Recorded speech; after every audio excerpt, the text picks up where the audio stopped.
날마다 쓰는 나의 신앙일기 TV 데일리 큐티 나무향기입니다. 오늘은 스가랴 3장 1절부터 5절을 묵상하겠습니다. 대제사장 여호수아는 여호와의 천사 앞에 섰고 사탄은 그의 오른쪽에 서서 그를 대적하는 것을 여호와께서 내게 보이시니라. 여호와께서 사탄에게 이르시되 사탄아, 여호와께서 너를 책망하노라. 예루살렘을 택한 여호와께서 너를 책망하노라. 이는 불에서 꺼낸 그슬린 나무가 아니냐 하실 때에 여호수아가 더러운 옷을 입고 천사 앞에 서 있는지라. 여호와께서 자기 앞에 선 자들에게 명령하사 그 더러운 옷을 벗기라 하시고 또 여호수아에게 이르시되 내가 네 죄악을 제거하여 버렸으니 내게 아름다운 옷을 입히리라 하시기로 내가 말하되 정결한 관을 그의 머리에 씌우소서 하며 곧 정결한 관을 그 머리에 씌우며 옷을 입히고 여호와의 천사는 곁에 섰더라. 오늘 본문은 스가랴가 본 8가지 환상 중에 4번째 환상을 말씀하고 있습니다. 대제사장 여호수아가 더러운 옷을 입고 있었습니다. 그리고 사탄이 그것을 지적하며 하나님께 여호수아에 대해 고발하고 있었습니다. 아마도 이 환상은 대제사장 여호수아가 바벨론에서 올라왔기 때문에 바벨론에 살면서 그들의 문화와 삶에 영향을 받은 것을 말하는 것 같습니다. 사탄은 대제사장 여호수아가 완전하지 못하다고 고발하는 것 같습니다.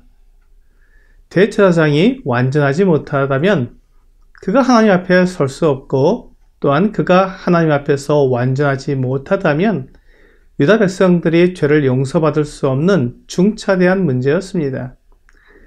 사탄은 어떻게 해서든지 유다가 서지 못하게 막으려고 트집을 잡는 것이었습니다. 우리가 이 세상에서 내 마음대로, 내 생각대로 살아가는 것처럼 보이지만 사실 우리는 영적 전쟁을 하고 있는 중입니다.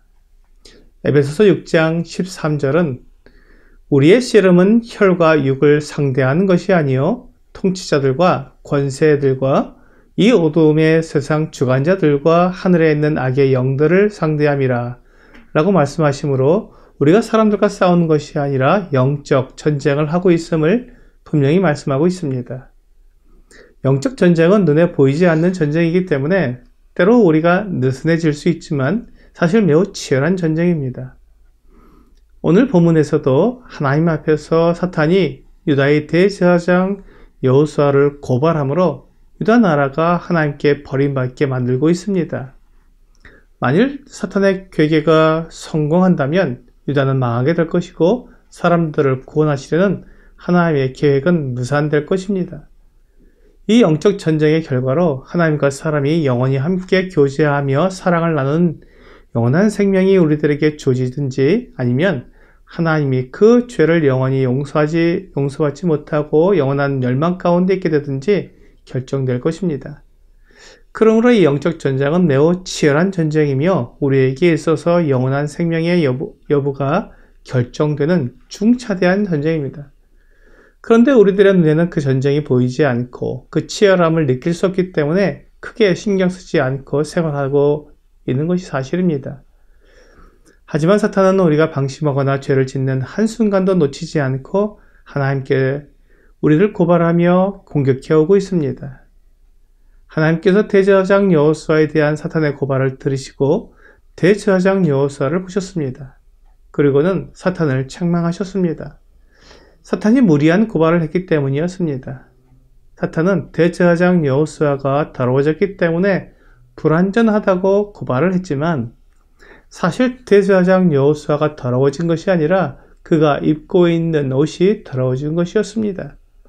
하나님께서 이는 불에서 꺼낸 그슬린 나무가 아니냐고 말씀하셨습니다. 이것은 마치 소방대원이 불이 난 집에 뛰어들어가 사람들을 구출하느라 그 옷이 더러워지고 찢어진 것을 보고 그 소방대원이 더러우니 잘못되었다고 말하는 것과 같았습니다. 하나님은 대제사장 여호수아의 깨끗한 마음과 충성된 모습을 알고 계셨습니다. 그리고 그가 백성들을 바벨론에서 예루살렘으로 인도하기 위해 얼마나 수고했는지도 알고 계셨습니다. 그러한 중에 그의 옷이 더러워졌고 그로 인해 사탄의 고발을 받은 것이었습니다. 그러므로 하나님께서 대제사장 여호수아의 더러운 옷을 벗기고 아름다운 옷을 입히게 하셨습니다. 그때 스가랴 선지자가 하나님께 말씀을 드렸습니다. 정결한 관을 그의 머리에 씌우소서. 하나님께서 스가랴의 말을 들으시고는 그의 머리에 정결한 관을 씌워 주셨습니다.